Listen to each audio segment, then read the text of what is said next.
आज अपन डिस्कस करेंगे 2018 अक्टूबर का supplementary examination of first MBBS human anatomy paper 1। इसका सिलेबस आप लोगों को पता है क्या होता है? Head and neck, neuro anatomy, upper limb and it's embryology and histology. उससे रिलेटेड जितनी भी एम्ब्रोलॉजी और हिस्टोलॉजी है वो सारी इसमें आती है। ठीक है, तो अपन क्वेश्चन डिस्कस करेंगे और हम आपको सिर्फ एक पॉइंट्स बताएंगे कि भाई ये इसमें आप ये पॉइंट्स लिख सकते हो, इसमें ऐसे लिख सकते हो। बाकी जो अगर आपको डिटेल्ड एक्सप्लेनेशन चाहिए then you have to go to our videos जो हमने पहले डाल रखी हैं। ठीक है, तो फर्स्ट क्वेश्चन है, जैसे आप देख सकते हैं, describe facial nerve under the following headings. Now you have to describe the facial nerve under the following headings. First is course, then it is branches and distribution, then the third one is the applied anatomy. Okay, course, branches and distribution and the applied anatomy. So course में आप क्या लिखेंगे? इसका जो nucleus के बारे में बता देंगे आप। शुरू कहाँ से होगी? न्यूक्लियस से। सो न्यूक्लियस, इसका न्यूक्लियस के बारे में बता देंगे कि भाई न्यूक्लियस से शुरू होती है ये कहाँ पे होता है न्यूक्लियस? इसका पॉन्स के अंदर होता है। ठीक है, then it goes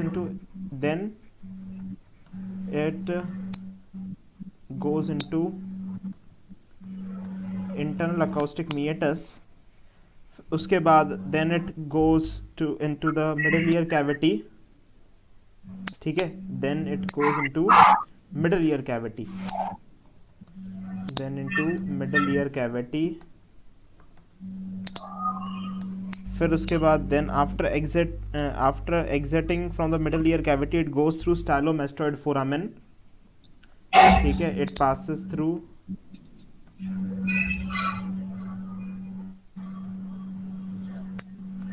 स्टाइलोमेस्टोइड foramen and then finally gives branches in parotid gland.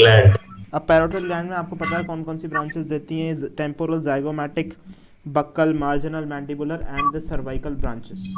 ठीक है, ये ब्रांचेस ही दे देंगे। ठीक है, देन अब मैं बात करूंगा ब्रांचेस एंड डिस्ट्रीब्यूशन की।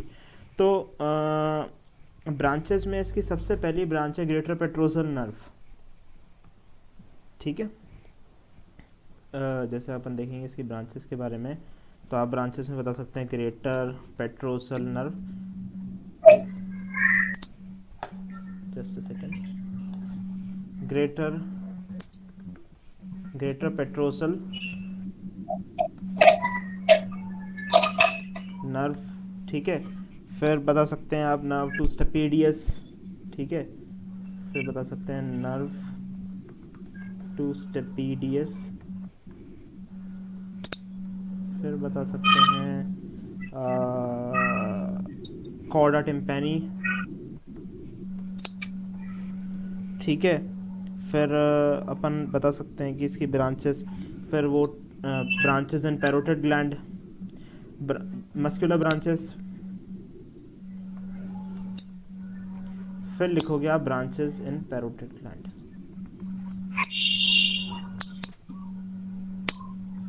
वो temporal, zygomatic, buccal, marginal, mandibular and cervical branches.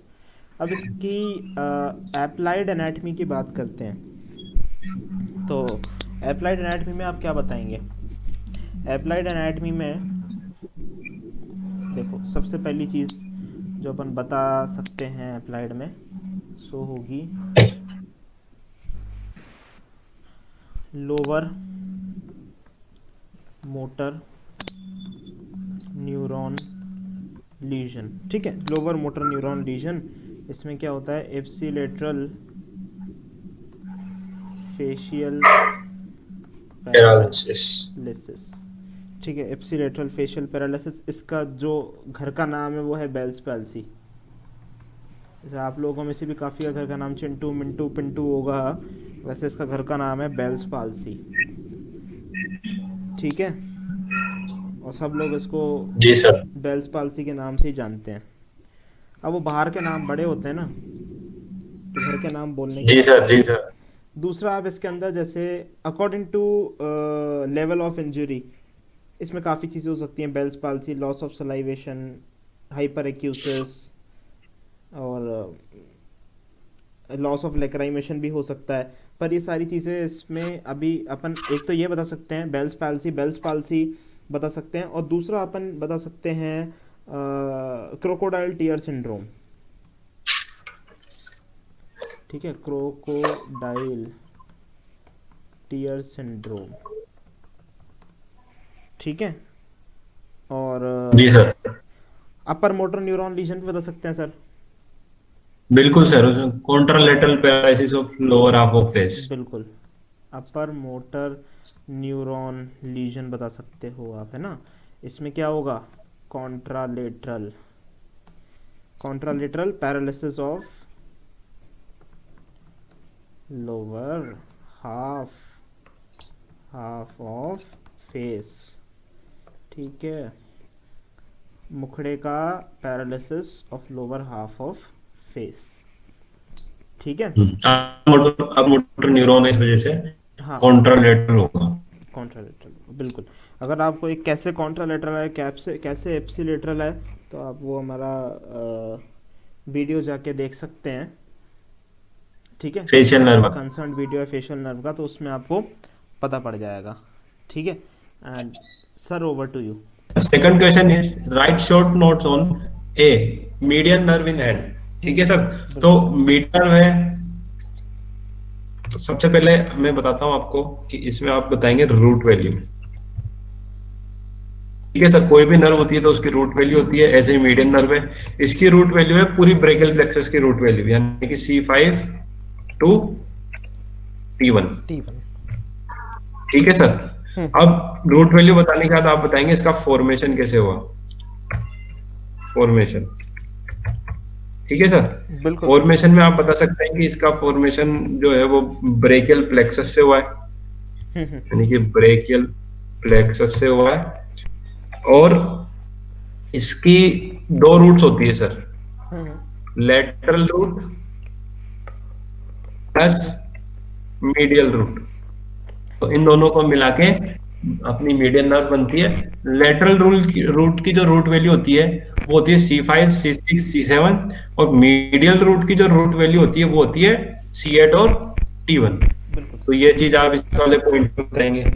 इसके बाद आप बताएंगे इस नर्व के रिलेशन, और रिलेशंस की बात करते हुए आप साथ में कोर्स भी पूरा हो जाएगा। रिलेशंस एंड कोर्स एक ही पॉइंट होता है ये। ठीक है सर। बिल्कुल इसके रिलेशंस एंड कोर्स आपको याद करना है, किस किस इसको भी सब डिवाइड करा है अलग अलग रीजन के हिसाब से। जैसे सबसे पहले ये नर्व लाई करती है एक्जिला में, तो वहां का रिलेशन। फिर आप आर्म में आ जाइए, देन आप क्यूबिटल फोसा का बताएंगे। क्यूबिटल फोसा के बाद आप जाएंगे फोराम में, देन आप चले जाएंगे पाम में। तो ये इन जगहों पे आपको इसका रिलेशंस बताना है नर्व के, और उसके बाद आपको इसका कोर्स भी इसी पॉइंट में एक्सप्लेन कर देना है। इसके बाद अगला पॉइंट आता है, अब नर्व है तो मसल को सप्लाई करेगी, आपको बताना उसकी मोटर इनर्वेशन। Motor innervation. अब मीडियन नर्व है तो मीडियन नर्व क्या सप्लाई करती है, all the flexors of forearm, all the flexors of forearm except the medial half of flexor digitorum profundus muscle and flexor carpi ulnaris muscle। क्योंकि ये जो flexor कार्पी अल्नरिस और जो हाफ है फ्लेक्सर डिजिटोरम का, ये सप्लाई होते हैं अल्नर नर्व से। तो इनके अलावा जितने भी एंटीरियर कंपार्टमेंट में जो फ्लेक्सर्स हैं फोरआर्म के, वो सारे सप्लाई होंगे बाय द मीडियन नर्व। तो यहाँ आपने बता दी सारी मसल्स। ठीक है सर। इसके बाद आप बताएंगे इसी नर्व के द्वारा cutaneous innervation, again a very important. क्यों इंपॉर्टेंट है, क्योंकि सर क्यूटेनियस इनर्वेशन ही वो पॉइंट है, वो एस्पेक्ट है इस नर्व का जिसको देख के क्लिनिक में अपन डिसाइड कर सकते हैं कि जो पेशेंट है वो किस नर्व के पैरालिसिस या किस नर्व के लीजन से सफर कर रहा है। अपन देखते हैं कि उसका जो सेंसरी लॉस है वो किस एरिया का है। जैसे फॉर एग्जांपल अब ये क्वेश्चन मीडियन नर्व का है, तो मीडियन नर्व के लिए याद रखना है अपने को लेटरल 3.5 डिजिट्स, लेटरल 3.5 डिजिट्स। जी सर। इसको 3.5 को ऐसे लिख देता हूँ 3.5, है ना, डिजिट्स। और इसमें क्या क्या आ गया, थंब आ गया, उसके बाद आपकी इंडेक्स फिंगर आ गई, मिडिल फिंगर आ गई, और रिंग फिंगर का हाफ। कौन सा हाफ? Lateral half.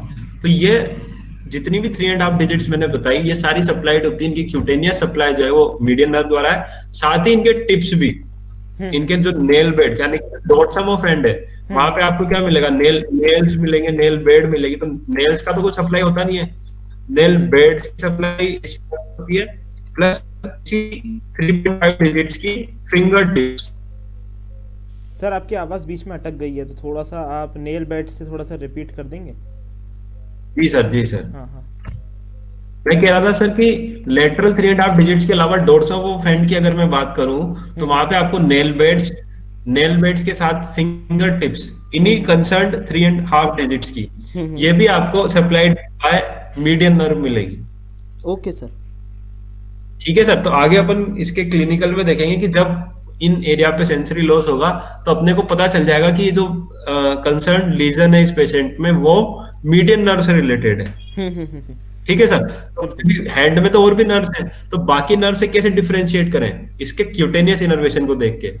ठीक है सर। तो अब यहाँ तक तो सर मतलब एक मोटा मोटा अपन ने आंसर लिख दिया। अब इसके आगे जो है ना सर, वो सारे मिसलिनियस पॉइंट्स है, मतलब वो ऐसी चीजें जो आपको याद हो तो अच्छी बात है, नहीं हो तो भी चल जाएगा। ये यहाँ तक आपको ये पासिंग मार्क्स दिलाने का क्राइटेरिया है, यहाँ तक तो आपको पासिंग मार्क्स मिल जाएंगे। पर अगर आप आंसर अच्छे से अटेम्प्ट करना चाहते हैं, तो आपको इसके अदर नेम्स भी बताने पड़ेंगे, other names of this nerve. ठीक है। बेसिकली अदर नेम्स जो है वो दो है। एक तो इसको बोला जाता है लेब्रर्स नर्व, लेब्रर्स नर्व। जी सर। ठीक है सर। सर कोई गैस क्यों इसे लेब्रर्स नर्व बोलते हैं? सर आइडिया नहीं है।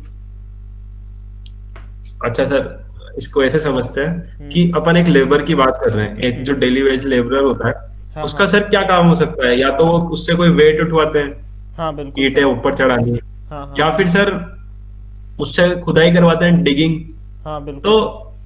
इन सारे कामों में sir long flexors of the hand वो हाँ अपने सर काम आते हैं। हाँ हाँ। जितने भी फ्लेक्सर मसल्स है हाँ, हाँ। हैंड की, फोरआर्म की, वो अपने काम आती है। तो सर वो सारी सप्लाइड किस नर्व से है?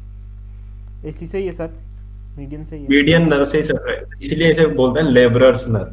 ठीक है सर। अगला नेम है इसका पेरिफेरल आई या eye of hand, eye of hand, या इसे ही बोल देते हैं peripheral eye, peripheral eye. Sir again sir कोई गैस? जो सेंसेशंस हैं अपन टच करके पता कर सकते हैं, उसके लिए बोलते हैं इसको। हाँ सर बिल्कुल एग्जैक्टली। अपन ने सर लेटरल 3.5 डिजिट इसका क्यूटेनियस इनर्वेशन देखा था। हाँ, हाँ। तो इसमें थंब और इंडेक्स फिंगर ली थी। और आपको पता होगा कि जैसे अब आपके मान लो में कोई नया कपड़ा आप खरीदने जा रहे हो, हाँ, तो हाँ। उसका टेक्सचर कैसे पता करते हो? आप इन्हीं दो डिजिट्स के बीच में लेके कपड़े को आप रब करते हो, बिल्कुल बिल्कुल सर। जिससे आपको टेक्सचर पता लगता है। ऐसे अंधेरे में अपन हाथ आगे करके चलते हैं कि कुछ आए तो पहले हाथ के टच हो जाए तो अपने को पता पड़ जाए। तो सर ये सारे काम मीडियन नर्व ही तो मीडिएट कर रही है, क्योंकि इन डिजिट्स की nerve supply cutaneous innervation median nerve से है। हाँ। तो इसीलिए इसको आई ऑफ हैंड या पेरिफेरल आई भी कहते हैं। ठीक है सर। तो अदर नेम्स वाला पॉइंट कंप्लीट। अब एक सर लास्ट पॉइंट बच रहा है, जो मेरे ख्याल से हर आंसर में अपने को लिखना चाहिए, वो है क्लिनिकल एंड अप्लाइड। तो क्लिनिकल में आप इस नर्व के ध्यान रखना है कि ये जो नर्व है, इसका लीजन जो है 4 साइड पे कॉमन है, 4 साइड हो सकता है। बारी बारी बात करते हैं। जैसे फर्स्ट जो साइड है वो है एल्बो। ठीक है सर। अब एल्बो में अगर मीडियन नर्व कंप्रेस हुई, तो पहली बात तो ये हो ही कैसे? एल्बो पे मीडियन नर्व का जो कंप्रेशन है वो कॉमन होता है सुप्राकोंडाइलर फ्रैक्चर की वजह से। जो ह्यूमरस बोन है उसके रिलेशन में होती है ये नर्व, इसलिए जब ह्यूमरस बोन का सुप्राकोंडाइलर फ्रैक्चर अगर हो जाता है, फ्रैक्चर, तो ये नर्व कंप्रेस हो सकती है एट द एल्बो और आपको जो साइन देखने को मिलेगा वो मिलेगा F thumb deformity, hmm. Thumb deformity. ठीक है सर, इसमें क्या होता है कि जो अपना थंब होता है वो ऐप जैसे बंदर होते हैं उनकी तरफ पॉइंट करता है और सारी उंगलियां आपस में चिपक जाती है, थिनार एमिनेंस की फ्लैटनिंग देखने को मिलती है। ठीक है सर, तो ये ऐप थंब डिफॉर्मिटी होती है, ये एल्बो पे अगर इसका लीजन होता है तो हमें देखने को मिलती है मीडियन नर्व में। इसके बाद बात करते हैं मिड फोर आर्म पे। ठीक है सर, मिड फोर आर्म पे अगर इसमें कोई प्रॉब्लम होती है तो आपको जो साइन है वो दिखेगा, वो है पॉइंटिंग इंडेक्स फिंगर। ठीक है सर, ये तो सेल्फ एक्सप्लेनेटरी है, क्या हो रहा है इसमें। इंडेक्स फिंगर जैसे अपन किसी को उंगली दिखाते हैं उस तरह से आपको पेशेंट दिखेगा। इसके बाद बात करें रिस्ट की। जी सर। रिस्ट पे भी इसकी कंप्रेशन या मैं कह लूं लीजन देखने को मिल सकता है। इसमें अगेन आपको मिल जाएगी F thumb deformity, F thumb deformity. Plus यहाँ पे आपको सेंसरी लॉस भी मिलेगा। इसके जो कंसर्न अपन ने एरिया पढ़ा है लेटरल 3.5 डिजिट्स, वहां पे सेंसरी लॉस लिख देता हूँ। ठीक है सर। जी सर। इसके बाद जो अगली साइट है और लास्ट साइट है वो है कार्पल टनल। कार्पल टनल में अगर इसमें लीजन हुआ तो भी आपको एक तरह से सेंसरी लॉस ही होगा, लेकिन इसमें एक कैरेक्टरिस्टिक ये है पिंस एंड निडल सेंसेशन। जैसे सर वो होता है ना सुई चुभना, बहुत सारी सुइयां एक साथ चुभ रही है तो वैसा सेंसेशन आता है। इसी के 3.5 लेटरल 3.5 जो डिजिट्स है वहीं पे एक तो pins and needle sensation in lateral 3.5। Sir sensation की स्पेलिंग देख लेना। हाँ। 3.5 डिजिट्स। ठीक है, प्लस आपको एक और चीज यहाँ पे दिख जाएगी इसी में कार्पल टनल वाले पॉइंट में, वीकनेस ऑफ थिनार एमिनेंस, थिनार मसल्स। जो थिनार मसल्स होती है हाँ सर, उसकी वीकनिंग भी आपको यहाँ पे मिल सकती है, वीकनेस इन थिनार मसल। ठीक है सर, तो ये अपना मीडियन नर्व टॉपिक कंप्लीट। इसमें ये आप चीज बताएं आपको पूरे नंबर मिलेंगे। इसके बाद बात करते हैं micro anatomy of thyroid gland की। जी सर। तो सर ये तो डायग्राम क्वेश्चन हो गया सर एक तरह से, micro anatomy of thyroid gland. तो यहाँ पे आपको जो है हिस्टोलॉजिकल जो डायग्राम होती है इसकी, वो क्या है थायराइड ग्लैंड की। ठीक है सर, अब मैं आपको डायग्राम तो यहाँ पे बना के शो कर नहीं सकता हूँ, लेकिन मैं आपको पॉइंट्स बता सकता हूँ कि आप क्या क्या पॉइंट्स अपने डायग्राम में दिखाएं जिससे कि आपका डायग्राम जो परफेक्ट बने और आपको नंबर जो है मैक्सिमम गेन कर पाए। ठीक है सर, तो मैं बताता हूँ आपको points of identification.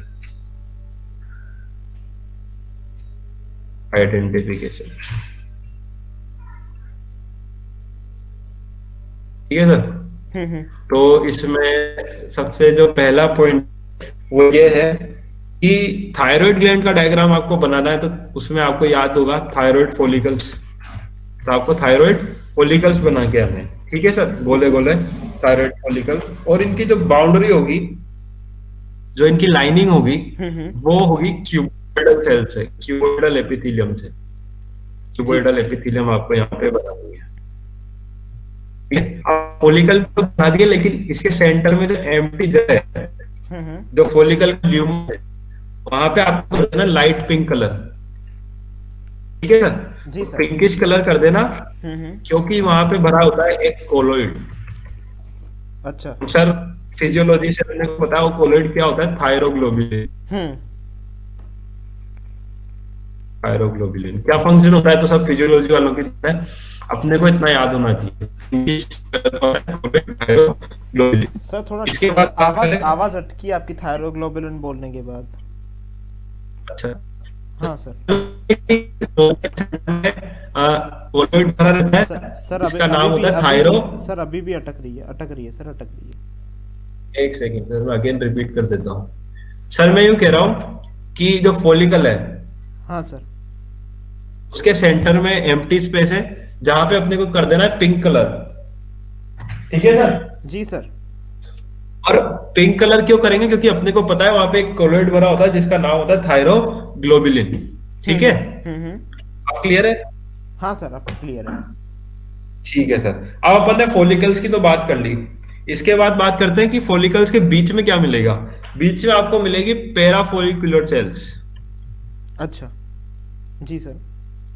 Thyroid gland में। सर पैराफोलिकुलर सेल्स आपको याद होगा एक हार्मोन सिक्रेट करती है, हम्म। क्या नाम होता है सर उसका, पता है क्या? Parafollicular cells. हाँ सर, थायराइड में फॉलिकल्स तो जो है सर वो थायराइड हार्मोन्स बना लेंगे, हाँ, पैराथायरॉयड। T3 T4, है ना। अब पैराफोलिकुलर सेल्स जो है वो क्या बनाती है सर? पैराथायरॉयड ना। नहीं सर, पैराथायराइड तो एक नहीं अलग ही सर, ग्लैंड होगी। कैल्सिटोनिन, कैल्सिटोन, क्या पूछ रहे एग्जैक्टली हैं? सर, हाँ हाँ हाँ, कैल्सिटोन। कैल्सिटोनिन हार्मोन सर, हाँ। ब्लड कैल्शियम रेगुलेशन में जिसको अपन पढ़ते हैं। हम्म अगला पॉइंट है कि एक तो पैराफोलिकुलर सेल्स होगी दो फॉलिकल्स के बीच में, और आपको क्या मिलेगा, जो एम्प्टी स्पेस है, जो बेसमेंट सब्सटेंस है, वहां हम्म पे आपको मिल जाएगा कनेक्टिव टिश्यू। हम्म ठीक है, कनेक्टिव टिश्यू में ही आपको क्या मिल जाएगी, ब्लड सप्लाई, यानी कि आपको मिल जाएगी ब्लड वेसल्स। हम्म। ठीक है सर, तो इस तरह से आप डायग्राम बना सकते हैं थायराइड ग्लैंड का। ठीक है ठीक सर, है sir. Question complete, over to you. हाँ, ठीक है सर। तो अब नेक्स्ट क्वेश्चन है डेवलपमेंट ऑफ फेस। तो एक्चुअली ये एम्ब्रियो का क्वेश्चन है, और फिर ये सबको मुसीबत ही लगता है थोड़ा सा, तो इसको बता देंगे। ठीक है। सो अब जैसे मैं अगर बात करूँ इसकी आपसे, तो आपने अगर थोड़ा भी कभी फेस डेवलपमेंट के बारे में पढ़ा हो, तो अगर आपको आइडिया हो, नहीं हो तभी आप सुन लो।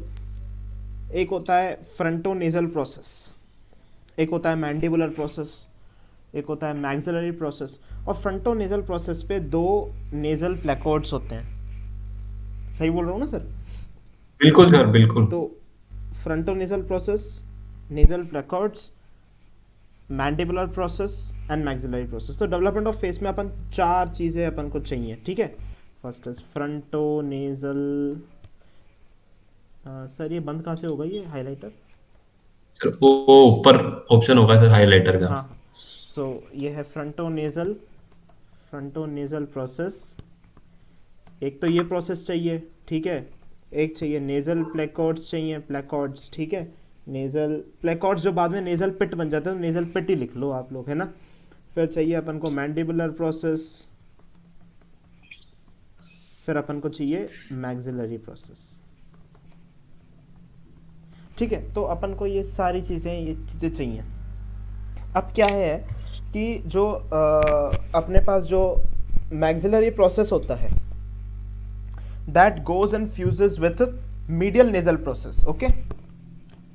जी sir. maxillary process goes and fuses with medial nasal process. Okay. Medial nasal process से जाके ये फ्यूज कर जाता है। अब जो नेजल पिट थी वो बाद में नेजल प्रोसेसेस में बदल गई। देखो नेजल, अब नेजल वाली ये जो जगह है ना, ये बड़ी अजीब सी जगह है। देखो पहले तो ये प्लेकॉर्ड्स थे, फिर ये पिट बने, अब ये प्रोसेस बन गए। प्रोसेस मींस कोई भी एक्सटेंशन। सही बोल रहा हूँ ना सर? हाँ प्रोसेस मींस सर, किसी किसी भी चीज का एक्सटेंशन होता है ना, तो उसको एक्सटेंशन। process- तो एक तो लेटरल नेजल प्रोसेस होता है, एक मीडियल नेजल प्रोसेस होता है। तो जो मैक्सिलरी प्रोसेस है ना, जो मैक्सिलरी प्रोसेस है, वो जाके फ्यूज कर जाता है मीडियल नेजल प्रोसेस से। ठीक है। अब अब ठीक है, ये तो बेसिक चीज़ हो गई कि भाई ठीक है, कौन किससे फ्यूज़ किया। अब मैं, अगर आप लोग जैसे मेरे से पूछोगे भाई कि लोअर लिप कौन बना रहा है, वो तो मतलब फेस का डेवलपमेंट कैसे हो रहा है वो तो बताओ। तो लोअर लिप अगर बनाना है तो लोअर लिप बनाएगा कौन? कौन बनाएगा? आप खुद बता दो। लोअर लिप कौन बनाएगा? लोअर लिप किसके पास में है? मैंडिबल के पास में है ना। मैंडिबल के पास में, यस सर। मैंडिबुलर प्रोसेस बना देगा। फिर आप लोग बोलोगे भाई अपर लिप कौन बनाएगा? अपर लिप कौन बनाएगा? अब आप लोग ही बता सकते हो कि अपर लिप कौन बनाएगा। इसमें कुछ दिमाग लगाने वाली बात ढूंढना है। मैक्सिलरी हाँ, प्रोसेस। और मैक्सिलरी प्रोसेस, और एक और चीज बनाएगी। सर वो फ्रंटोनेजल प्रोसेस हो जाएगा। नहीं, medial nasal process. Medial nasal process, ठीक है। Okay sir. मीडियल, क्योंकि फ्रंटोनेजल प्रोसेस में तो क्या है सर, फ्रंटोनेजल प्रोसेस में ही नेजल प्लेकॉर्ड्स हैं, फिर वो नेजल पिट बन रहे हैं, फिर वो मीडियल और लेटरल नेजल प्रोसेस बना रहे हैं फ्रंटोनेजल प्रोसेस अच्छा में। अच्छा फ्रंटोनेजल प्रोसेस तो क्या इट एक मीजनकाइम डेवलपमेंट है in front of fore brain, अच्छा अच्छा। ऐसे। Okay sir. तो वो तो सर एक कंप्लीट स्ट्रक्चर है, उसके अंदर ही फर्दर एक स्ट्रक्चर है, अच्छा अच्छा अच्छा सर। ठीक है। Okay sir. तो एक मैक्सिलरी प्रोसेस हो गया, एक मीडियल नेजल प्रोसेस हो गया, इजी, ठीक है। मीडियल नेजल प्रोसेस एक और, अगर स्पेसिफिकली मैं बात करूं कि मीडियल नेजल प्रोसेस ही क्या बनाएगा, तो मीडियल नेजल प्रोसेस एक ये चीज बनाएगा। ये पता है आप लोगों को क्या होता है? फिल्ट्रम। तो फिल्ट्रम क्या होता है, नाक के नीचे आप देखते हो ना छोटा सा, जहाँ लड़कों की मूछें होती हैं, उसमें बीच में वो जगह होती है अजीब सी, डिप्रेशन टाइप स्पेस होता है नीचे नाक के जस्ट यस नीचे, सर। है ना, यस उसको सर, फिल्ट्रम, सेंटर में। हाँ सेंटर में, उसको फिल्ट्रम बोलते हैं। अच्छा ठीक है, Yes. अब मैं एक और चीज़ बोलूँगा भाई, एला ऑफ नोज कौन बनाएगा? सर आपको पता है एला क्या होता है? आपको पता होगा सर सर। साइड, वो तो सर हाँ हाँ। साइड ऑफ नोज जो है। तो अब देखो साइड कहाँ आ रही है, साइड कहाँ आ रही है, लेटरल साइड में आ रही है ना, बीच में तो आ नहीं रही ना साइड, लेटरल। तो आप खुद देख लो लेटरल नेजल प्रोसेस, बिल्कुल सर बिल्कुल। ठीक है। इजी है, development of face is very easy. कौन सी चीज़ अभी कहाँ पे है ना, क्योंकि इसमें कोई मूवमेंट नहीं होता बाद में डेवलपमेंट होने का, जो है वो वहीं बनता है भाई। लोअर लिप है, it is oh. Mandibular process. Upper lip है, it is maxillary process plus medial nasal process, क्योंकि अपर लिप पूरा है ना, अपर लिप तो पूरा, उसमें फिल्ट्रम भी आ रहा है अपर लिप में तो, ठीक है। और ala of nose lateral nasal process, ala of nose lateral nasal process, ठीक है। तो इसमें कोई डरना नहीं है इससे अपन को, ठीक है। अब इसके clinicals most important, development of face में प्रॉब्लम्स बहुत हैं जिंदगी में, ठीक है। बिल्कुल सर। क्लिनिकल्स बहुत सारे हैं, क्लिनिकल्स एक नहीं दो नहीं, पर ये भी देखो क्या है कि एक बार आपको ये समझ में आ गया ना कि कौन सी चीज़ कहाँ से बनती है, तो क्लिनिकल्स बच्चों का खेल है, परेशान नहीं करेंगे इसके जी। क्लिनिकल्स, ठीक है। तो mid line cleft lower lip, ठीक है, mid line cleft lower lip. तो mid line cleft lower lip, अब आप मेरे को बता दो भाई, mid line cleft lower lip, lower lip किससे बना था? Mandibular process mandibular. से। तो mid line cleft lower lip मतलब मिड लाइन, बीच में एक क्लेफ्ट है, ठीक है, मतलब बीच में क्लेफ्ट है, मतलब जगह है, ठीक है। तो जगह क्यों है, जगह क्यों है? फ्यूजन नहीं हुआ, फ्यूजन नहीं हो फ्यूजन पाया। किसका फ्यूजन यस नहीं सर, हो पाया? मैंडिबुलर प्रोसेस इसका। बिल्कुल, ठीक है।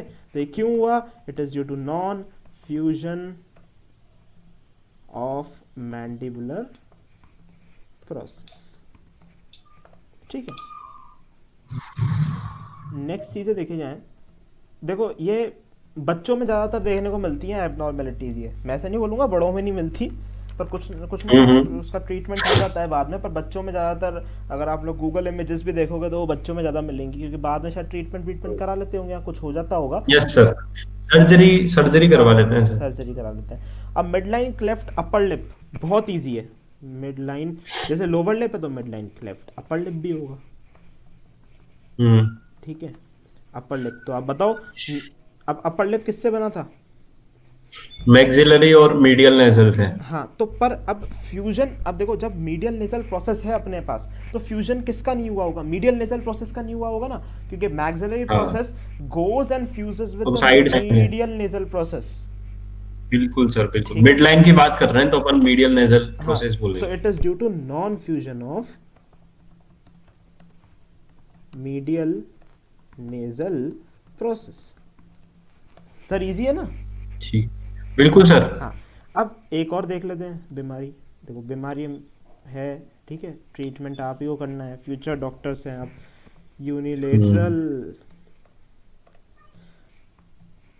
एम्ब्रियोलॉजी बहुत इजी है अगर उसको ध्यान से पढ़ा जाए तो, अगर उसको बर्डन लिया जाए तो फिर वो बर्डन ही रहती है, ठीक है। यूनिलेटरल क्लेफ्ट अपर लिप, यानी एक साइड पे। अब देखो अपर लिप में मतलब दो चीजें इन्वॉल्व होंगी, मैक्सिलरी प्रोसेस और मीडियल नेजल मैंडिबल, प्रोसेस। वो मीडियल नेजल, यस सर। हाँ, अब it is due to non fusion of medial nasal process with Maxillary process.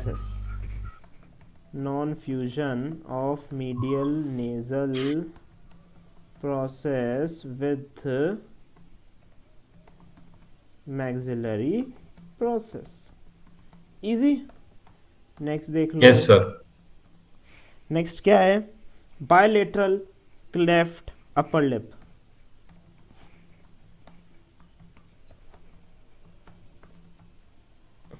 इसका कुछ आइडिया? इसको एक और दूसरा नाम है इसका, हेयर लिप। हेयर मतलब खरगोश। खरगोश। ठीक है। हरे कृष्णा वाला हरे नहीं है ये, ठीक है ना? ठीक है। इट इज ड्यू टू, अब इसमें भी दोनों मीडियल नेजल मतलब जैसे मैक्सिलरी प्रोसेस दो बार आके फ्यूज करता है ना मीडियल नेजल प्रोसेस से। अब एक मैक्सिलरी प्रोसेस एक साइड का होगा, दूसरा मैक्सिलरी प्रोसेस दूसरे साइड का होगा, दोनों आके मीडियल नेजल प्रोसेस से। तो non fusion of maxillary processes to medial nasal processes of both sides. Both side. इसमें यूनिलैटरल में एक तरफ का है और बायलैटरल हाँ, मतलब दोनों साइड के फ्यूज नहीं हुए। Of maxillary process to medial nasal process of both sides. Okay, of both sides. Yes अब सर। एक आखिरी बीमारी बताएंगे बस हम क्लिनिकल की इसकी, वो है oblique facial cleft. Oblique facial cleft, जी इसमें क्या सर। होता है? There is exposed naso lacrimal duct. ठीक है, expose naso oh. Lacrimal duct. तो failure of fusion of maxillary process to lateral nasal process. Oblique है ना, ऑब्लिक। तो ऑब्लिक में fusion of failure of fusion of maxillary process to lateral nasal process. ठीक है, ठीक है सर। क्योंकि लेटरल साइड में ऑब्लिक है ना, तो लेटरल में आएगी ना। जी sir. Failure of fusion of lateral of maxillary process with lateral nasal maxillary process with lateral।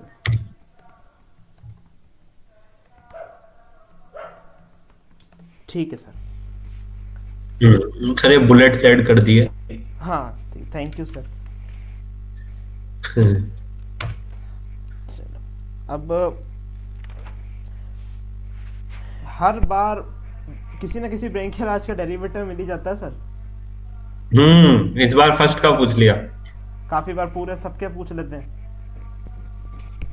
तो फर्स्ट आर्च की पूछ रहा है। तो फर्स्ट आर्च के पहले तो अपन नर्व बता दूंगा मैं आप लोगों को। तो नर्व इसकी होती है, एक सेकेंड, नर्व एक मिनट सर, ये यहाँ पे आ गया।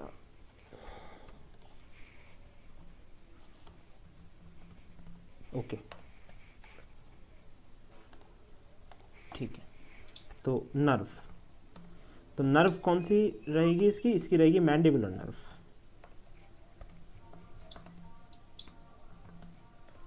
Mandibular nerve. फॉर्मूला, फॉर्मूला मतलब कैसे रिप्रेजेंट करते हैं इसको, ठीक है ना?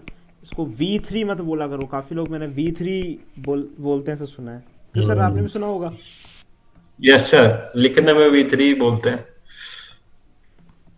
ठीक है, फिफ्थ नर्व है, फिफ्थ का थर्ड थर्ड पार्ट है फिफ्थ ये। का थर्ड पार्ट। V3 नहीं है, काफी लोग पता नहीं V3 क्यों बोलते हैं। और कॉर्डा टिम्पेनी भी होती है। ठीक है, कॉर्डा टिम्पेनी किसकी है? ऊपर अभी पढ़ के आए हैं, पर ज़्यादा कोई पहले की, हाँ, फेशियल नर्व। ठीक है, तो फेशियल की मसल्स, मसल्स की बात करें तो मसल्स में क्या है? मसल्स में ओके अपन थोड़ा सा मैंडिबुलर नर्व किन किन को सप्लाई करती है? ठीक है, तो ये भी मसल्स आज की होंगी। ठीक है ना? जी sir. Tensor veli palatini, tensor tympani, ठीक है, और anterior belly of DG and माइलोहायोइड।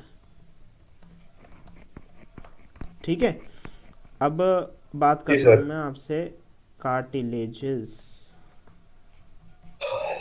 And bones.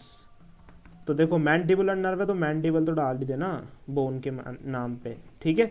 Mandible, mandible है तो मैक्सिला भी डालोगे क्योंकि दोनों साथ साथ रहती हैं, ठीक है। बिल्कुल सर। और ईयर के 3 का नाम सुना होगा आपने बोन्स का, malleus, incus, stapes, yes sir, miss miss, हाँ। तो मिस से याद मैलियस करा था और, सर। हाँ मैलियस और इंकस, मैलियस डाल दो और इंकस, स्टेपिस मत डाल देना, स्टेपिस सेकंड आर्च से डेरिवेट होता है, ठीक है। बिल्कुल सर। और क्या डालोगे, स्फिनोइड,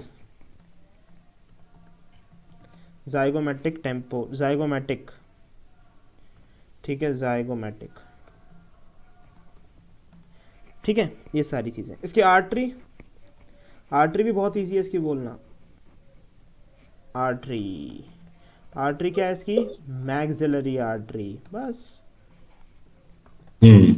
अब इसमें डायग्राम आप लोग बना देना, डायग्राम बनाना पड़ेगा इसमें आपको, डायग्राम उसमें फर्स्ट आर्च दिखा के नर्व बता देना, ठीक है। अच्छा, इसमें एक कॉन्सेप्ट है post traumatic and pre traumatic nerve का। अच्छा सर। तो इसमें प्री ट्रमेटिक नर्व जो है वो कॉर्डा टिम्पैनी रहती है और पोस्ट ट्रमेटिक नर्व जो होती है वो मैंडिबुलर नर्व रहती है, वो डायग्राम में शो कर देना, ठीक है। लिख भी सकते हो उसमें, सही बोल रहा हूँ ठीक है sir, sir. Pre traumatic chorda tympani और पोस्ट ट्रमेटिक मैंडिबुलर, ठीक है सर। ट्रमेटिक, ठीक है, प्री ट्रमेटिक कॉर्डा टिम्पैनी। ये कॉर्डा टिम्पैनी जो ब्रांच होती है फेशियल नर्व की, ये फेशियल नर्व की ब्रांच, ये कॉर्डा टिम्पैनी कहाँ से निकलती है, या आप लोग मतलब कहाँ ये ब्रांच बनती है, या आप लोग नीचे कमेंट बॉक्स में लिखेंगे इसका आंसर, ठीक है ना। इसको पढ़ेंगे और बिल्कुल इसका, सर। और पोस्ट ट्रमेटिक भी लिख देता हूँ मैं, पोस्ट ट्रमेटिक, ये होती है मैंडिबुलर,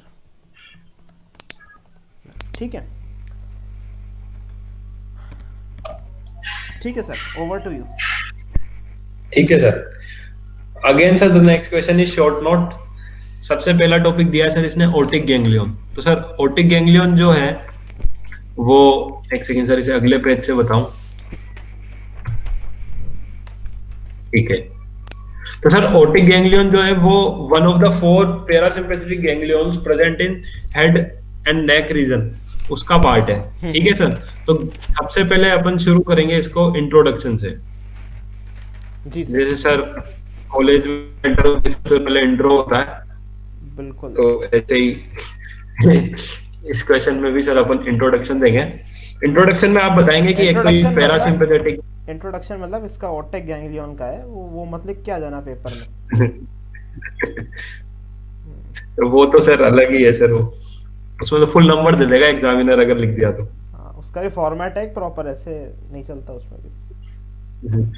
ठीक है सर। हाँ। तो सबसे पहले सर तो मजाक करते रहते हैं, डरने की कोई बात है नहीं। ओटिक गैंग्लियन में सबसे पहले इंट्रोडक्शन देंगे कि ये एक पैरासिम्पैथेटिक गैंग्लिया है। अब गैंग्लियन में क्या है, एक टोपोग्राफिक नर्व होती है और एक फंक्शनल नर्व होती है। कई बार बता चुके हैं कॉन्सेप्ट को। हाँ। टोपोग्राफिक नर्व जो है वो ट्राइजेमिनल होती है चारों गैंग्लियन के लिए। मतलब क्या है टोपोग्राफिक का, topographic nerve is just like highway. आपको जहां से जाना है, आपकी जो स्टार्टिंग पॉइंट है जर्नी का, वहां से जो आपका डेस्टिनेशन है वहां तक मिलेगा आपको हाईवे। तो टोपोग्राफिक नर्व यानी कि यहाँ पे जो ट्राइजेमिनल नर्व है, जिसको हम 5th नर्व लिख सकते हैं, मैं ट्राइजेमिनल लिख रहा हूँ, ठीक है सर। तो ये तो आपका हाईवे है। अब हाईवे पे क्या है, हाईवे तो हमेशा एक ही रहेगा, बस गाड़ियां उसमें अलग अलग चल सकती है, बीएमडब्ल्यू भी चलेगी, मारुति की भी चलेगी। तो जो अलग अलग गाड़ियां हैं वो हम बोल सकते हैं कि वो एक तरह से फंक्शनल नर्व है, ठीक है सर। वो अपने अपने किसी ना किसी काम से जाते हैं, जी ठीक है सर। तो वो काम से जहां जाना होता है वहां तक उस हाईवे का यूज करते हैं और उसके बाद अपना काम करते हैं और निकल जाते हैं। तो इसी तरह से होती है फंक्शनल नर्व्स। फंक्शनल नर्व्स क्या करती है, टोपोग्राफिक नर्व को ज्वाइन करती है, उसके कोर्स का यूज करती है अपनी डिजायर्ड स्ट्रक्चर तक पहुंचने के लिए, उसको सप्लाई कर देती है, ठीक है सर। तो गैंग्लियन के पर्सपेक्टिव में बात करूं तो फंक्शनल नर्व क्या करेगी कि इनकमिंग सप्लाई में तो आएगी, मतलब ट्राइजेमिनल नर्व भी जाएगी, और जो फंक्शनल नर्व है जैसे ओटिक गैंग्लियन पर्टिकुलर की अपन बात करें तो इसकी जो फंक्शनल नर्व है वो है ग्लोसोफेरेंजियल नाइन्थ नर्व। ठीक है सर। तो ग्लोसोफेरेंजियल नर्व जो है वो आपको इसमें जाती हुई दिखेगी टोपोग्राफिक नर्व ट्राइजेमिनल के साथ। ठीक है सर। पर जब एग्जिट होएगी, जब इस गैंग्लियन से निकलने की बारी आएगी तो आपको सिर्फ ट्राइजेमिनल नर्व दिखेगी, जी सर। फंक्शनल नर्व डिसअपियर सी हो जाएगी। असल में होता यूं है कि ग्लोसोफेरेंजियल नर्व जाएगी गैंग्लियन को रिले कर देगी, और बस फिर उसके जो बाकी के फाइबर्स है वो ट्राइजेमिनल नर्व के साथ आएंगे। ठीक है सर। जी तो ये इसके इंट्रोडक्शन में आपको इतना सब नहीं बताना, ये तो मैंने आपको समझाने के लिए बताया। आप सिंपली लिखेंगे कि ये पैरासिम्पैथेटिक गैंग्लियन है, इसकी टोपोग्राफिक नर्व ट्राइजेमिनल है, T4T टोपोग्राफिक नर्व ट्राइजेमिनल है, और फंक्शनल नर्व जो है वो ग्लोसोफेरेंजियल है। ठीक है सर। जी सर। इतना सा आपको बताना है। इसके बाद इंट्रोडक्शन का अगला पॉइंट अपन ले रहे हैं साइज का। ये तो बिल्कुल रटने वाला पॉइंट है कि इसकी जो साइज है ओटिक गैंग्लियन की वो पिन हेड की तरह होती है। पिन हेड, अब पिन हेड कितना 2-3 mm का होता है, तो 2 से 3 mm ये लिख सकते हो आप। ठीक है, साइज वाला पॉइंट हो गया। इसके बाद आप बता सकते हो मेन है इसकी location, where it is located. तो सर जो इसकी लोकेशन है वो होती है इंफ्राटेम्पोरल फोसा। जी सर। इंफ्राटेम्पोरल फोसा जो लोकेटेड है ईयर के नियर, कान के पास, वहां पे ये जो ओटिक गैंग्लियन है लोकेटेड होता है बिलो द फोरामेन ओवल। तो इसमें मैं लिख रहा हूं infra temporal fossa below foramen Oval. Foramen Oval के लिए मैं लिख देता हूं FO शॉर्ट में। ठीक है सर। तो यहाँ इसकी लोकेशन होगी। इसके बाद मैं बात करूं इसके रिलेशंस की, तो आपको बताने हैं ओटिक गैंग्लियन के रिलेशन। अब रिलेशन में बोल के बता देता हूँ, जल्दी से, ज्यादा है इसलिए लिख नहीं रहा हूँ। एंटीरियर रिलेशन बताना है। Anterior relation is by medial pterygoid muscle.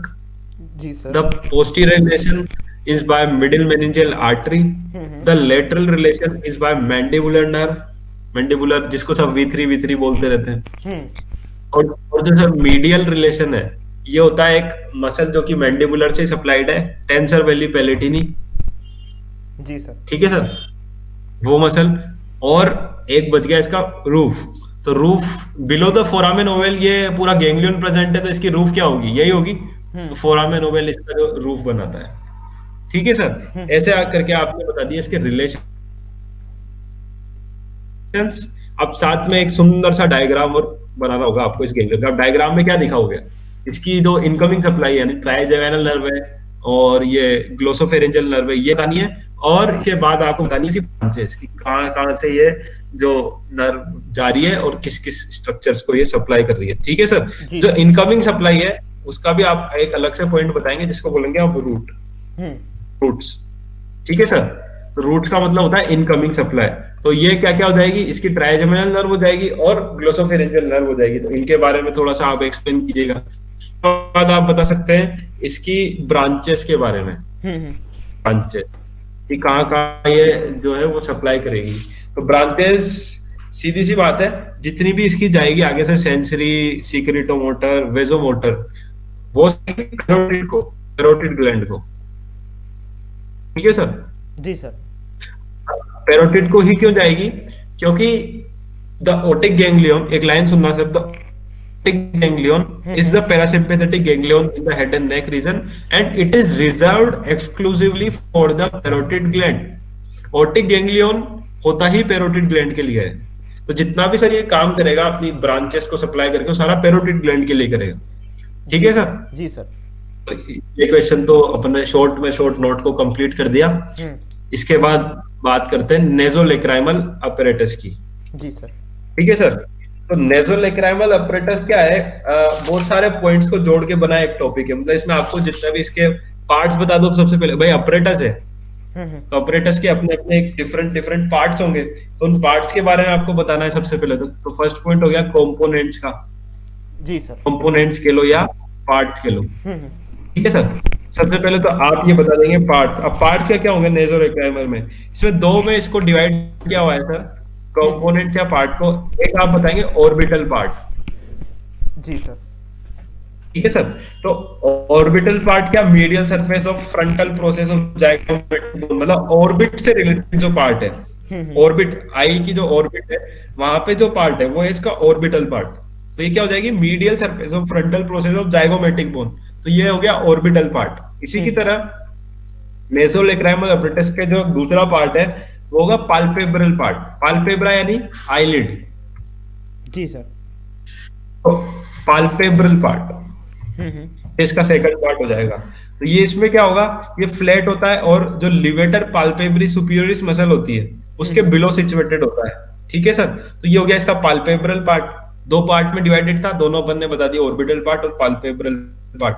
इसके बाद अपन बताएंगे इसके फंक्शन कि ये अपरेटस है अपने पास, तो इसके क्या फंक्शन है, फंक्शंस ऑफ द नेसोलेक्राइमल अपरेटस।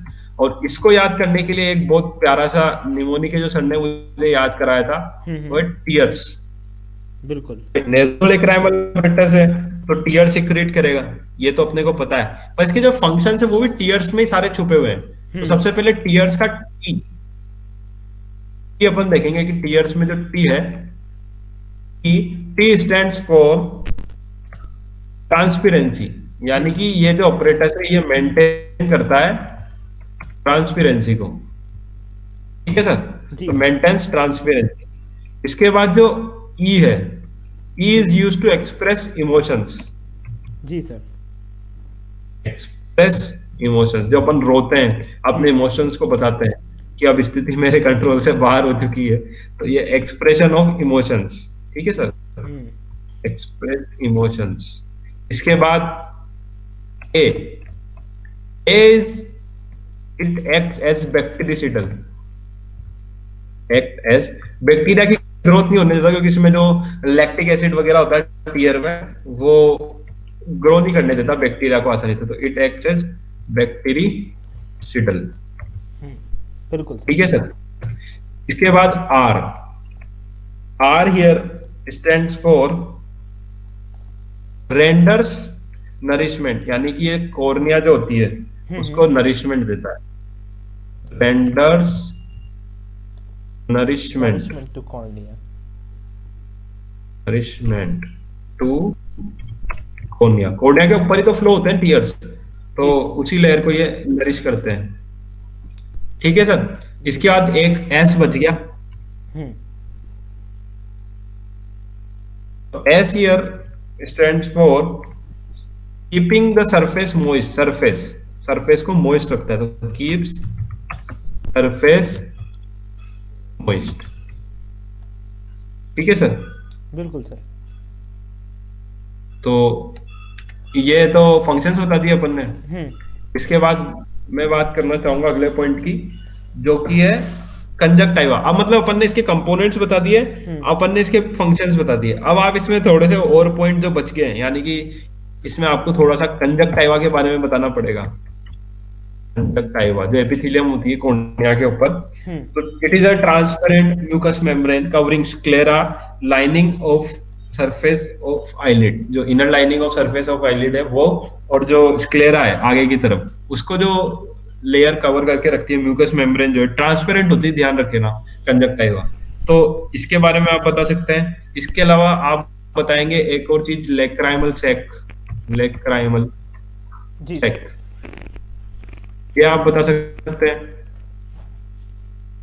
और लेक्राइमल सैक में क्या बताएंगे, इसकी साइज बता सकते हैं कि 12 to 5 mm का होता है, और इसके जो डिफरेंट रिलेशन है वो आपको याद करने पड़ेंगे, वो आप बताएंगे लेक्राइमल सैक में। इसके बाद होती है नेजोलेक्राइमल डक्ट।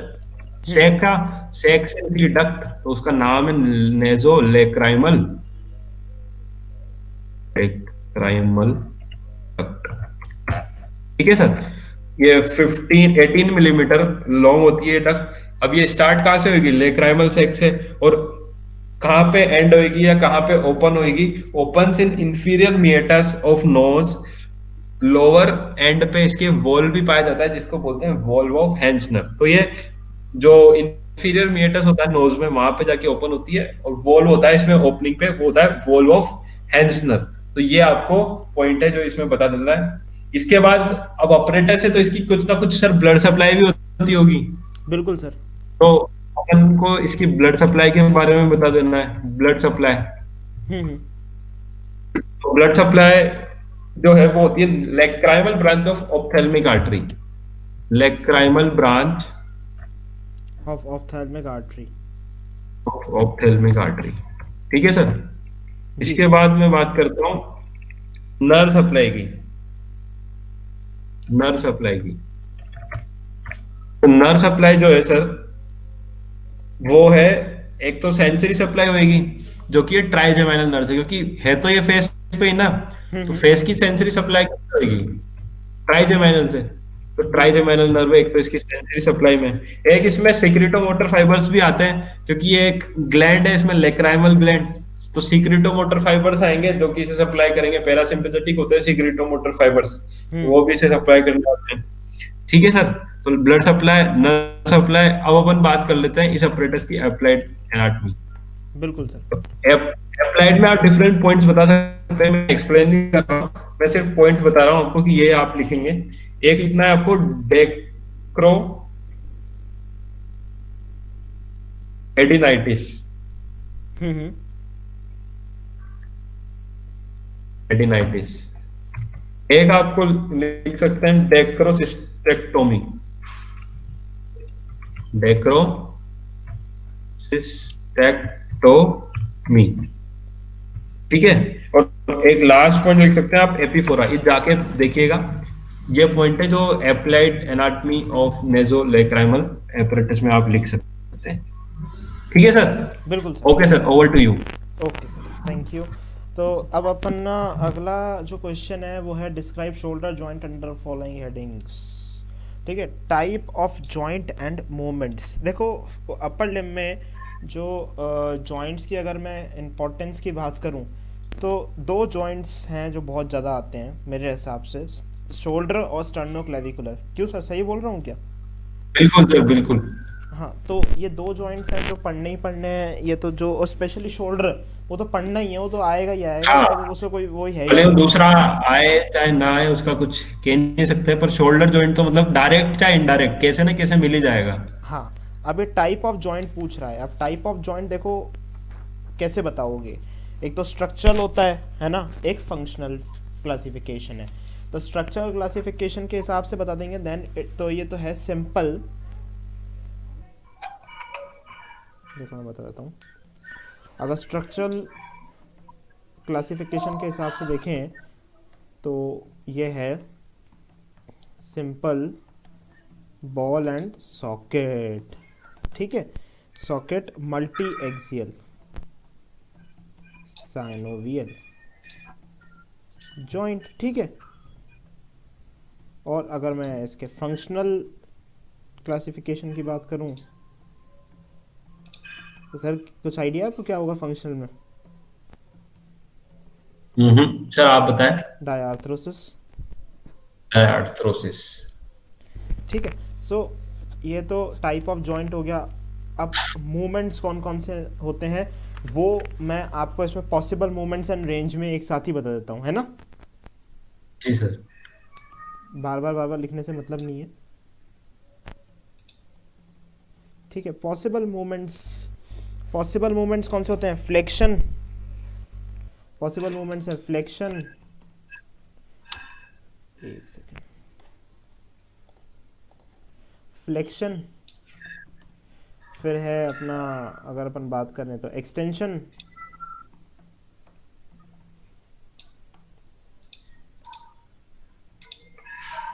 फिर है अपना एबडक्शन, एडक्शन, जी सर। एडक्शन, फिर है, एक एक बार क्वेश्चन सर एबडक्शन पे भी आया हुआ है। हाँ अभी पूरा आया पूरा था, एबडक्शन। 18 में ही आया शायद, जी सर। मीडियल रोटेशन तो रिलेटेड। मतलब वही जैसा कि हम कह रहे थे कि शोल्डर जॉइंट मतलब किसी भी एंगल से आपसे पूछ सकते हो किसी एक। अब जैसे एबडक्शन पूछा था तो उसमें बताना तो शोल्डर जॉइंट ही था, लेकिन हाँ उसका सेंटर अब क्या हो गया कि अब आपको एबडक्शन के हिसाब से बताना है पूरा। बिल्कुल। अब इसका रेंज बतानी है तो रेंज इसकी होती है 0 से 180 डिग्री। सही है ना सर? बिल्कुल sir. Ball and socket joint है तो बिल्कुल हाई डिग्री ऑफ जो है मूवेबिलिटी आपको ऑफर करता है ये। बिल्कुल सर। अब ये मसल्स प्रोड्यूसिंग मूवमेंट्स, अब सारे मूवमेंट्स का बताऊंगा मैं आप लोगों को अलग अलग कि मसल्स, हालांकि ये क्वेश्चन जितना मार्क्स का है उस हिसाब से थोड़ा बड़ा है, पर लिखना है, पूछा है तो लिखना ही पड़ेगा। फ्लेक्शन, फ्लेक्शन में क्या होगा? फ्लेक्शन में anterior fibres of deltoid and clavicular fibres of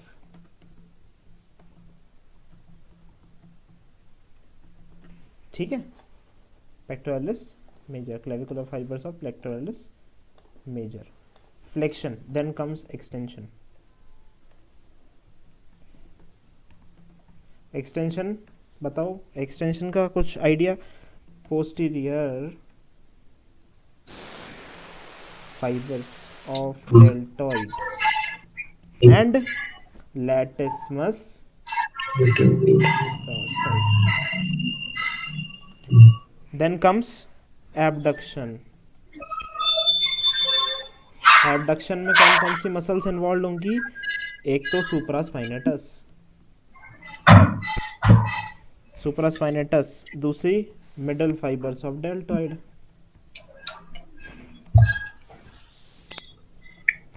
तीसरी सेरेटस एंटीरियर। ठीक है सर। जी सर। एडक्शन, एडक्शन में होगा sternal fibres of pectoralis major, of pectoralis major and latissimus dorsal. आप खुद भी अगर आपको इन मसल्स की वो पता हो अगर लोकेशन, और आप खुद भी अगर आप हाथ मूवमेंट करके देखोगे तो आपको आइडिया लग जाएगा, रटने की जरूरत नहीं पड़ेगी। बिल्कुल सर। वैसे भी सर सब मसल्स इंपॉर्टेंट है, वो पढ़ते हैं तब उनके एक्शन में अपने को याद होता ही है कौन सी मसल क्या करती है। मीडियल रोटेशन, देखो मसल्स का डायरेक्ट क्वेश्चन तो कम आता है, कुछ गिनी चुनी मसल्स का ही आता है, सबका नहीं पूछते। तो पर अपन जैसे अगर अपन को थोड़ा बहुत भी लोकेशन का आइडिया है, then we can figure out कि भाई एडक्शन में कौन सी है, एबडक्शन में कौन सी, रटने की ऐसी जरूरत नहीं है। ऑस्टियोलॉजी जो अपन बेसिकली पढ़ते हैं मसल के साथ, ऑस्टियोलॉजी जो होती है, हाँ, ओरिजिन इंसर्शन नोइंग, उनसे अपन काम कर सकते हैं पूरा।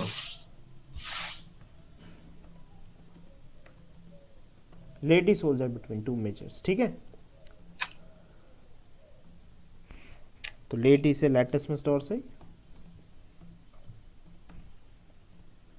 ठीक है।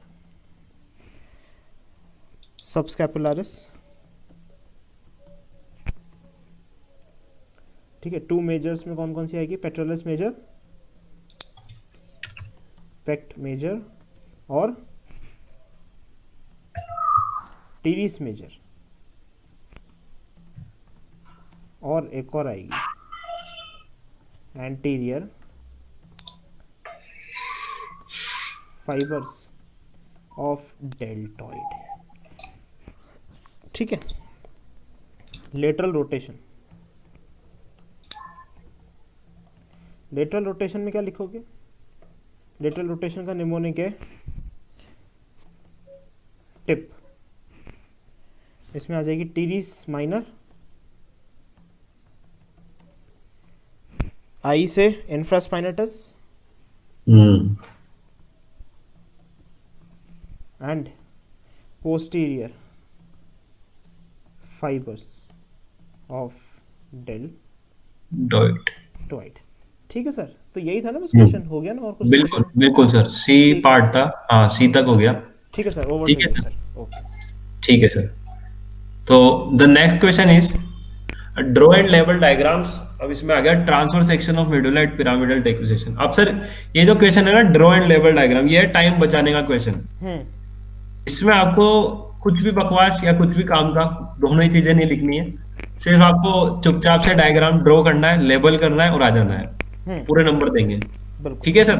तो इसमें देख transfer section of medulla at pyramidal decussation पहले देखिए।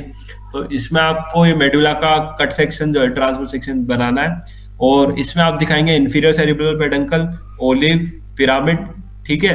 फिर ये 12th नर्व का न्यूक्लियस दिखा सकते हो, जो ओलिव और पिरामिड के बीच में से निकल रही 12th नर्व। मीडियल लेमिनिस्कस आप दिखा सकते हो, ट्राइंगल जैसा सेंटर में, मीडियल दोनों तरफ। इसी तरह से आप ये जो इंफीरियर सेरिब्रल पेडंकल है, इसी के रिलेशन में vestibular nucleus, nucleus ambiguous, sympathetic tract, spinal nucleus and tract of trigeminal nerve and spinal lemniscus, तो ये सारी चीजें आपको दिखानी है ट्रांसवर्स सेक्शन ऑफ मेडुला में। ठीक है। और सेकंड पार्ट है सर इसका न्यूक्लियाई ऑफ थैलेमस। तो ये थैलेमस का डायग्राम बना रखा है। इसमें जो एंटीरियर पार्ट है, यहाँ पे एक न्यूक्लियस होता है एंटीरियर न्यूक्लियस। जो मीडियल पार्ट होता है वो दो में डिवाइडेड है, एक मीडियल डोर्सल न्यूक्लियस होता है, एक मीडियल वेंट्रल न्यूक्लियस होता है। ठीक है। जी सर। और जो ये लेटरल पार्ट है, लेटरल पार्ट दो चीज में डिवाइडेड होता है, एक होते हैं डोर्सल टीयर न्यूक्लियस, एक होते हैं वेंट्रल टीयर न्यूक्लियस। ठीक है। तो ये येलो वाला जो है वो हो गया डोर्सल टीयर न्यूक्लियस, और जो ऑरेंज वाला है वो है वेंट्रल टीयर न्यूक्लियस। अब ये वेंट्रल टीयर न्यूक्लियस भी तीन पार्ट में डिवाइडेड होता है। एक होता है वेंटिरो एंटीरियर न्यूक्लियस, एक होता है वेंटीरियो लेटरल न्यूक्लियस, एक होता है वेंटीरियो पोस्टरल न्यूक्लियस, पोस्टीरियर न्यूक्लियस। तो इसी तरह से ये डोर्सल टीयर न्यूक्लियस है, ये भी तीन पार्ट में डिवाइडेड है। सबसे पीछे तो ये पल्विनार पल्विनार न्यूक्लियस, और जो आगे के दो हैं उनका नाम होता है lateral dorsal and lateral posterior nucleus. जी सर। ठीक है सर। तो इस तरह से आप ये बताने हैं आपको न्यूक्लियाई ऑफ थैलेमस, मतलब थैलेमस के अंदर जितने भी न्यूक्लियस जो है वो आपको यहाँ पे बता देने हैं। ठीक है सर। हाँ हाँ। Over to you. जी सर। तो अब अगला क्वेश्चन है अपने पास, write short notes on floor of fourth ventricle. Floor of fourth ventricle, देखो मैं आपको अगर समझाऊं, जस्ट अ सेकेंड। हाँ, तो फ्लोर ऑफ फोर्थ वेंट्रिकल में अपन क्या करेंगे, सबसे पहले तो इसके अलग अलग जो मतलब जो नामकरण हुए हुए हैं वो लिख दो। जी sir. Floor of fourth ventricle का एक तो दूसरा नाम है dorsal aspect of brain stem. अच्छा, ब्रेन स्टेम पे कभी क्वेश्चन आया तो ध्यान रखना है कि वेंट्रल एस्पेक्ट पूछ रहा है या डोर्सल एस्पेक्ट पूछ रहा है। डोर्सल एस्पेक्ट, बस दोनों ही क्वेश्चंस कॉमन है ऐसे, मतलब दोनों में ऐसा कुछ नहीं है कि भाई कोई आ सकता है और कोई नहीं आ सकता। तो डोर्सल पूछ रहा है या वेंट्रल पूछ रहा है। ये जो है फ्लोर ऑफ फोर्थ वेंट्रिकल, या फिर इसका दूसरा नाम है रोम्बॉइड फोसा, ये चीज जो है dorsal aspect of brain stem है। ठीक है। अब ये क्या डायग्राम क्वेश्चन ज़्यादा है, इसमें आप डायग्राम बताओगे, इसमें कुछ एक्सप्लेनेशन पार्ट इतना नहीं है। ठीक है। तो इसका पहले तो सबसे बढ़िया है डायग्राम। ठीक है। डायग्राम बढ़िया सा डायग्राम हो, बड़ा सा हो, पूरा पन्ना ले लेना। ठीक है। पास तो डायग्राम ही करा देगा। डायग्राम पास है, पास का मतलब 80% मार्क्स डायग्राम है। बिल्कुल बिल्कुल, डायग्राम अगर अच्छा बन गया तो हाँ 80% 90% मार्क्स डायग्राम के ही है। ठीक है। तो अब देखो, सब पैसे देंगे यूनिवर्सिटी को, तो पूरा पैसा वसूल करना है, तो पूरे पन्ने पे बनाना डायग्राम, है ना, अच्छा सा बड़ा सा, क्योंकि इसमें डायग्राम ही सब कुछ है। फिर अपन सारे ट्राइंगल्स लेबल कर देंगे विथ प्रॉपर लेबलिंग, है ना। जैसे इसमें ट्राइंगल्स वगैरह, मतलब जो ट्राइंगल्स इसमें होते हैं कुछ, हाइपोग्लॉसल ट्राइंगल, वेगल ट्राइंगल्स वगैरह, ट्राइंगल्स, इसकी लेबलिंग होनी चाहिए। इसके अलावा एक पर्टिकुलर एरिया प्रोस्टेमा की लेबलिंग होनी चाहिए। वोमिट सेंटर ऑफ ब्रेन, बिल्कुल, एरिया पोस्टेमा, स्ट्राया मेडुलरिस की लेबलिंग होनी चाहिए। ये बहुत अच्छे एग्जांपल के साथ उधर बताया गया है चैनल में, dorsal aspect of brain stem या fourth floor of fourth ventricle. उसको एकदम आप देख लेंगे एक बार जाके, तो आपका वो टॉपिक पूरा हो जाएगा। इसमें सल्कस लिमिटेंस सर जो है ना वो कार्ड डाल देंगे इस वीडियो में, हाँ वहां से आप देख सकते हैं। बिल्कुल। सल्कस लिमिटेंस है, मीडियन एमिनेंस है, मीडियन एमिनेंस, फेशियल कॉलिक्यूलस, ठीक है, फेशियल कॉलिक्यूलस है ये, इन सब का कॉर्पोरा क्वाड्रिजेमिनिया,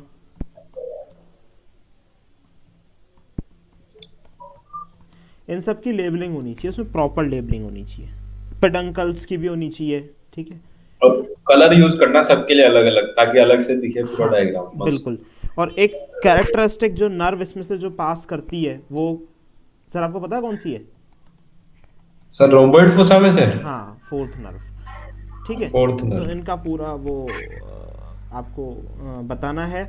और अगर आपको कोई प्रॉब्लम आए डायग्राम बनाने में तो आप डायग्राम उस पर जाके वीडियो में ज़रूर देखें। हमने बहुत अच्छे एग्जाम्पल के साथ एक गार्ड, जो गार्ड मूंछ वाला राजस्थानी गार्ड होता है, उसके एग्जाम्पल से ये समझा रखा है। और ये पक्का है कि आपको वो 10 मिनट अगर आप वीडियो को देंगे तो 10 मिनट में आपका टॉपिक पूरा हो जाएगा, और ये हर साल क्वेश्चन आता है। तो कृपया 10 मिनट में 10 नंबर का इंतजाम हो जाएगा। 100% इंतज़ाम है, वहाँ पे जाके देखिए, ठीक है। और एक इसमें छोटा सा आप नोट इसके ऊपर भी देना, इंटरनल जेन्यू के ऊपर। सर एक वो न्यूरोबायोटेक्सिस। वो इसका, इसी का तो न्यूरोबायोटेक्सिस इसी का दूसरा नाम है। बिल्कुल बिल्कुल। ठीक है, न्यूरोबायोटेक्सिस, इसके ऊपर एक नोट देना है आपको। फिर इसकी आपको बाउंड्रीज बतानी है। ये सब आपको उस वीडियो में मिल जाएगा इन सब, डिटेल। यहाँ हम सिर्फ बता रहे हैं कि पेपर अटेम्प्ट कैसे करना है। बिल्कुल। फिर आप बताना है कि इन्फीरियर एंगल के बारे में बताना है, जिसका दूसरा नाम होता है कैलेमस स्क्रिप्टोरियस। स्क्रिप्टोरियस। ठीक है, तो इन्फीरियर इसके एंगल के बारे में बताना है, इसकी बाउंड्रीज के बारे में बताना है, क्या चीज़ की बाउंड्री में आती है, क्या चीज़ नहीं आती है, और नहीं आती तो क्यों नहीं आती है। ठीक है, फिर मिडिल सेंट्रल पेडंकल है वो, उसकी वीडियो में डिटेल है, हाँ वो वो नहीं बताना। आती। और फिर अपन बताएंगे रूफ, लास्ट में अपन बताएंगे रूफ। रूफ में रूफ, आता है superior medullary velum, inferior medullary velum, posterior, posterior recess. उसका डायग्राम भी वीडियो में दे रखा है। ठीक है, तो ये आप लोगों को उधर से जाके करना ही पड़ेगा, क्योंकि ये हर साल क्वेश्चन आता है। आप लोग उसको यहाँ से पढ़े, न्यूरो एनाटॉमी का एक इम्पोर्टेंट क्वेश्चन है, रिपीट होता है मतलब ये हर बार, एवरी ये तो ईयर इम्पोर्टेंट है। आएगा। और इस साल भी बहुत ज़्यादा चांसेस हैं आने की, क्योंकि ऑलमोस्ट एवरी ईयर ही आता ही है। 90% आपको ये एवरी ईयर ही मिल ही जाएगा। ठीक है, अब मैं बात करता हूँ सर नेक्स्ट सवाल की, ब्लड ब्रेन जी बैरियर। सर। ठीक है, ब्लड ब्रेन बैरियर, इसमें बताते हैं क्या पूछते हैं ये। ठीक है, तो ब्लड ब्रेन बैरियर की अगर मैं बात करता हूँ तो ब्लड ब्रेन बैरियर किन किन से बनता है। ठीक है, तो वो मैं बताता हूँ। तो एक तो बनाते हैं एस्ट्रोसाइट्स। ठीक है, दूसरी चीज़ है बेसमेंट मेम्ब्रेन। बेसमेंट मेम्ब्रेन या बेसल लेमिना जिसे बोलते हैं। हाँ बिल्कुल, कैपिलरी, बिटवीन कैपिलरी एंडोथेलियम। तीसरी चीज टाइट जंक्शंस। टाइट जंक्शंस का दूसरा नाम आप लोग मुझे कमेंट बॉक्स में लिख के बताएंगे। ठीक है, जोना और फिर आगे कुछ रहता है उसमें, जोना, हाँ, वो आप बताओ। जोना डैश डैश डैश, ये कमेंट बॉक्स में आप लिखेंगे। ठीक है, zona dash dash dash dash dash, मैं डैश डैश छोड़ रहा हूँ। ठीक है, फिल इन द ब्लैंक हो गया है एक तरह से। FIB है ये आंसर, FIB है ये answer in comment box.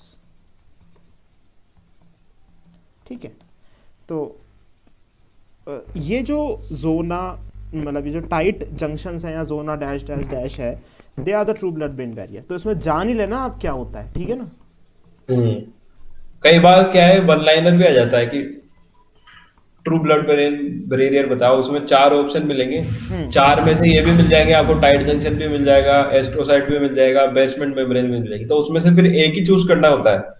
Description में तो अपन तीनों लिख रहे हैं, हाँ, और वहां सिर्फ एक चूज करना होता है, तो वो ये होता है जोना डैश डैश डैश। कभी कभार नाम चेंज कर देते हैं, क्योंकि टाइट इस साल जंक्शन से नहीं लिखे और जोना डैश डैश डैश डाल देंगे, इस इसलिए साल पूछा से है। MCQs भी रहेंगे।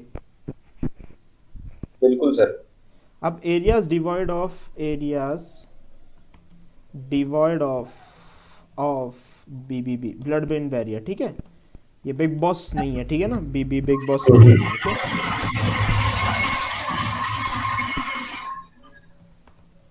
ऑर्गन्स। ठीक है, वैसे देखा जाए तो सर हॉस्टल्स भी बिग बॉस के घर से कम थोड़ा ना होते हैं।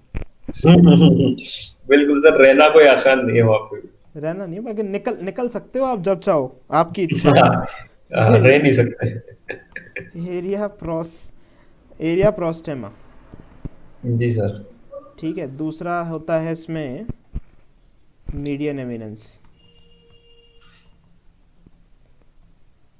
ठीक है, पीनियल ग्लैंड। ठीक है, और हम कोई है ना बिग बॉस का वो एडवर्टीजमेंट नहीं कर रहे हैं यहाँ पे।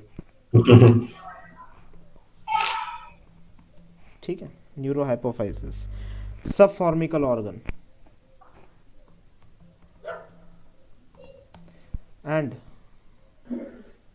सबसे OVLT OVLT, OVLT organum, vasculosum vasculosum, lamina lamina, terminalis. L.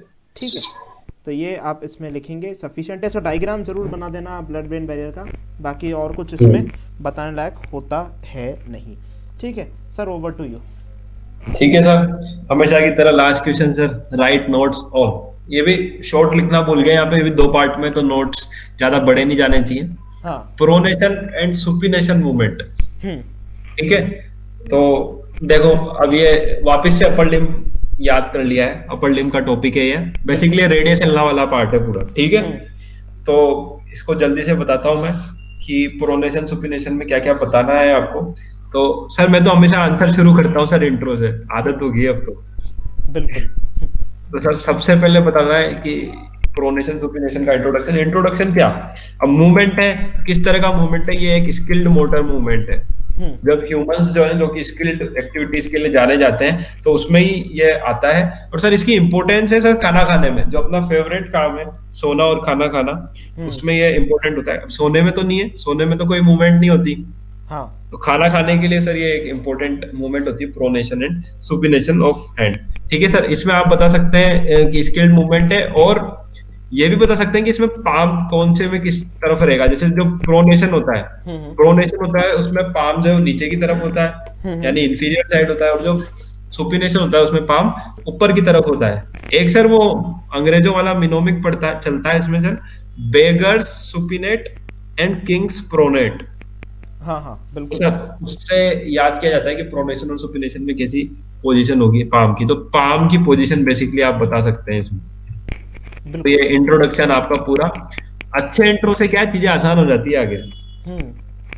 जैसे इसलिए इंट्रोडक्शन तो आना ही चाहिए। कॉलेज में इंट्रो ढंग से दे दो तो बॉस पार्टी पे अच्छी देते हैं। बस बस बस बस वही बात है। तो फिर आप बता सकते हैं जॉइंट्स इन्वॉल्व। तो joint involve radio ulnar joint है, superior and inferior, superior plus inferior radio ulnar joint. RU कर रहा हूं मैं, RU ज्यादा ही शॉर्ट हो गया मामला, रेडियो अल्नर पूरा लिख देता हूँ, रेडियो अल्नर, ठीक है ना। Superior plus inferior radio ulnar joint, ये आप बता सकते हैं। इसके बाद आप बताएंगे कि जॉइंट्स इन्वॉल्व हो गया ना सर, तो अब अगला टॉपिक आप बताएंगे एक्सिस ऑफ रोटेशन। ये जो जॉइंट है किसी ना किसी एक्सिस के अलोंग मूवमेंट करेगा। तो यहाँ जो मूवमेंट है वो होता है एक वर्टिकल एक्सिस के अलोंग, जो कि थोड़ी सी बिल्कुल सीधी नहीं होकर थोड़ी सी ओब्लिक होती है। ओब्लिक क्यों होती है, क्योंकि एक तरफ तो पास करती है रेडियल हेड से, रेडियस के हेड से, और दूसरी तरफ वो जाती है जो स्टाइलॉइड प्रोसेस होता है ना सर अल्ना में, नीचे की तरफ रिस्ट की तरफ, वहां से। तो एक तरफ तो रेडियस है, एक तरफ अल्ना है, इसलिए ये थोड़ी सी ओब्लिक होती है। इसमें एक एक्सिस बता देंगे आप, एक्सिस बता दिया आपने, तो फिर आप आ जाओ मॉर्फोलॉजिकल इंपोर्टेंस, जो भी मैंने थोड़ी देर पहले बताई कि क्यों ये मूवमेंट अपने लिए इंपॉर्टेंट है। तो मॉर्फोलॉजिकल इंपोर्टेंस आपको बतानी है। तो मॉर्फोलॉजिकल इंपोर्टेंस में आप क्या बताएंगे कि ये जो जॉइंट्स हैं ये अपने फूड के जो मूवमेंट होता है, मतलब फूड ईटिंग में अपने हेल्प करते हैं। बिल्कुल फूड ईटिंग, ठीक है सर। हाँ। अब इसमें और डिटेल में आपको बताऊं तो जैसे प्लेट आ गई अपने सामने, बढ़िया आपका फेवरेट फूड है उसमें, तो आपका हाथ तुरंत बढ़ जाएगा उसकी तरफ। तो जब आप उस फूड को प्लेट से पिक कर रहे हैं तब आप क्या कर रहे हैं, प्रोनेशन कर रहे हैं, ठीक है। और फिर जैसे वो फूड आप मुंह में रखते हैं, जब आप वो मुंह के पास आ जाता है, मुंह में डालने वाले होते हैं, तब आपका हाथ होता है सुपिनेशन में। तो प्रोनेशन सुपिनेशन, प्रोनेशन सुपिनेशन, बिल्कुल सर, ठीक है सर। वैसे सर जब सब्सक्राइब का बटन दबाते हैं तब भी सर प्रोनेशन ही होता है, पर वो कोई करता नहीं है, क्योंकि जो एनालिटिक्स तो यही बोल रहे हैं कि भाई 49% आर नॉन सब्सक्राइबर्स। वो सर जल्दी से सब अपना हाथ को प्रोनेट करो और सब्सक्राइब का बटन दबाओ, याद भी हो जाएगा लगे हाथ। जिसने सब्सक्राइब करा उसे सर पूरा, इस आज मैं कह रहा हूँ सर पूरी वीडियो याद हो जाएगी। हाँ बस, तो बस प्रोनेट करो बस हाथ को, ठीक है सर। बिल्कुल, आज हम गिनेंगे तो कितने लोगों ने प्रोनेशन सीखा। बिल्कुल सर, आज अपन एनालिटिक्स पे नजर रखेंगे। बिल्कुल ठीक है सर। तो अगला जो पॉइंट है वो आ जाता है फिर इस जॉइंट के बारे में बता दिया आपने, एक्सिस बता दी, मॉर्फोलॉजिकल इंपोर्टेंस बता दी। अब आप बता सकते हैं इंडिविजुअल मूवमेंट्स के बारे में, मतलब आप मूवमेंट्स बता दो। जैसे अब सबसे पहले ले लो सुपिनेशन। हम्म सुपिनेशन क्या होता है?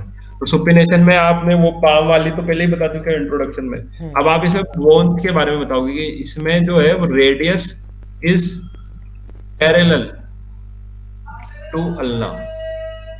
ठीक है सर। ठीक है सर, मतलब जब अपन सुपिनेशन की पोजीशन में होती है तो अपनी जो रेडियस बोन है वो अल्ना बोन के एकदम पैरेलल होती है, कोई ओवरलैपिंग वहां पे नहीं होती है। इसके बाद जब प्रोनेशन करते हैं सर अपन, हम्म प्रोनेशन में क्या होता है, अल्ना का जो हेड है, सॉरी रेडियस का जो हेड है, जो हम्म कि एक लिगामेंट होता है एन्युलर लिगामेंट, जो उसके आसपास रिंग की तरह रहता है, एन्युलर लिगामेंट रेडियस के हेड के, वो रेडियस का जो हेड है वो रोटेट करता है उस लिगामेंट के अंदर। हम्म ठीक है सर, अल्ना की तरफ, अल्ना की towards ulnar side medial rotate होती है मतलब रेडियस। और जो इसका लोअर एंड है, रेडियस का जो लोअर एंड है वो अल्ना के ऊपर चढ़ जाता है। हम्म ठीक है सर, तो ये मूवमेंट आप बता सकते हैं कि जो रेडियस का अपर हेड है वो तो रोटेट करता है, रेडियस का अपर हेड, अपर हेड वो तो रोटेट करता है, हम्म रोटेशन होता है उसमें तो। पर जो लोअर हेड होता है,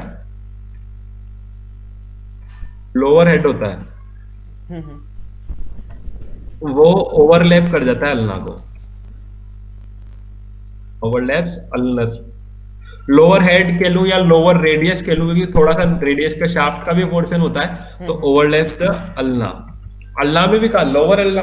ठीक है सर, एग्जैक्ट बात करें जी सर। तो ये आपने मूवमेंट्स के बारे में बता दिया।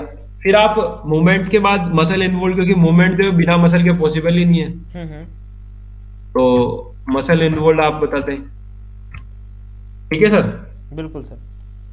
मसल इन्वॉल्व कौन कौन सी होगी, तो इसमें आपको वापस दो कैटेगरी बनानी पड़ेगी, क्योंकि दो मूवमेंट आप पढ़ रहे हाँ। हैं। मसल इन्वॉल्व सर अगले पेज पे बता रहा हूँ सर मैं, इसमें जगह नहीं है, जी सर। अगले पेज पे। हाँ। ठीक है सर, तो मसल इन्वॉल्व आप बताएं सबसे पहले सुपिनेशन के लिए।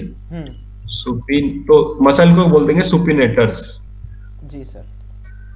ठीक है, तो सुपिनेटर्स जो है वो होती है, अब नाम में ही एक तो मसल का नाम ही सुपिनेटर है सर, हम्म सबसे आसान सुपिनेटर मसल। ठीक है, इसके अलावा एक ये हाईलाइट बंद कर दूं हाँ। सर, ये हाईलाइट बता देना सुपिनेटर पे।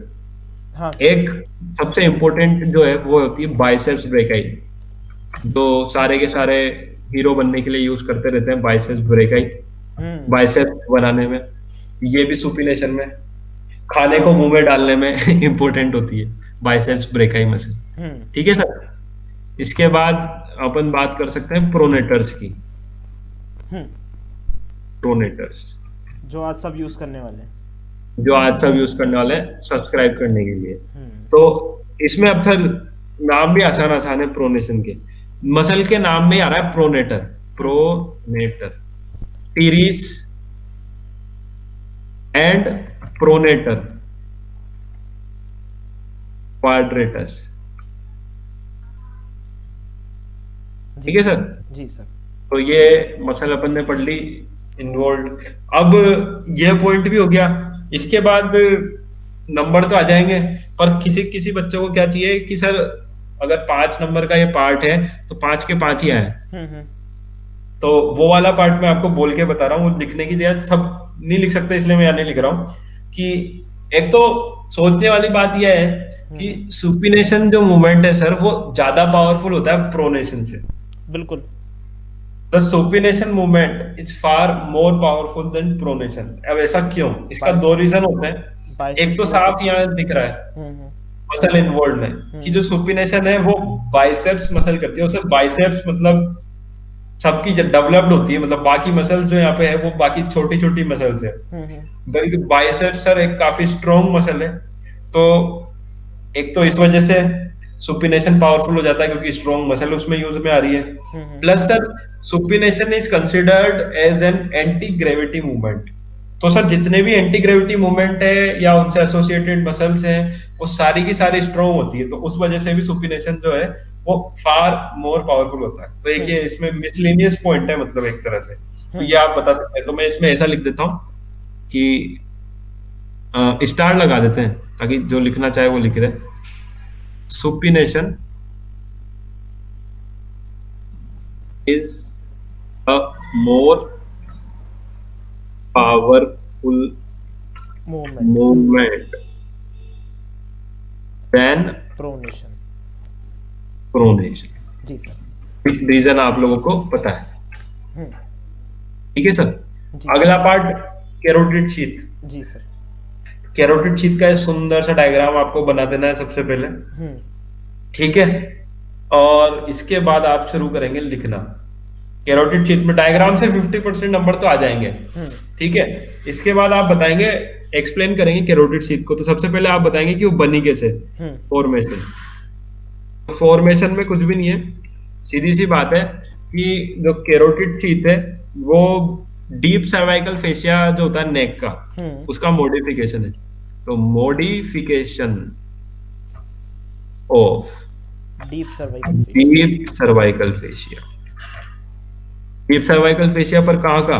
नेक। नेक का। तो फेशिया ऑफ नेक रीजन, ठीक है। जी। अब डीप सर्वाइकल फेशिया में भी सर अपन ने 3 लेयर्स पढ़ी थी, हम्म। है ना सर। तो इसमें खास बात ये है कि अब अपने को ज्यादा मेहनत नहीं करनी याद रखने में नाम। वो तीनों ही लेयर्स जितनी भी पढ़ी थी अपन ने, उन सबसे ये बनती है, मतलब तीनों लेयर कंट्रीब्यूट करती है इसके फॉर्मेशन में। तो तीनों लेयर्स के सर नाम कौन कौन से? एक तो है इन्वेस्टिंग लेयर। एक प्रीट्रेकियल, एक प्रीवर्टिबल। बिल्कुल सर। तो एक इन्वेस्टिंग लेयर, प्री ट्रेकियल और एक लेयर, प्रीवर्टिबल। प्रीवर्टिबल। प्रीवर्टिबल। जी सर। तो ये इन जो तीनों लेयर है इनके मॉडिफिकेशन से बनती है अपनी कैरोटिड शीथ, ठीक है सर। हम्म। तो आपने बता दिया ये वाला पॉइंट, फॉर्मेशन कैसे हुआ इसका। अब फॉर्मेशन आपने कर लिया तो आप बता सकते हो कि इसके कंटेंट्स क्या क्या है। हाँ।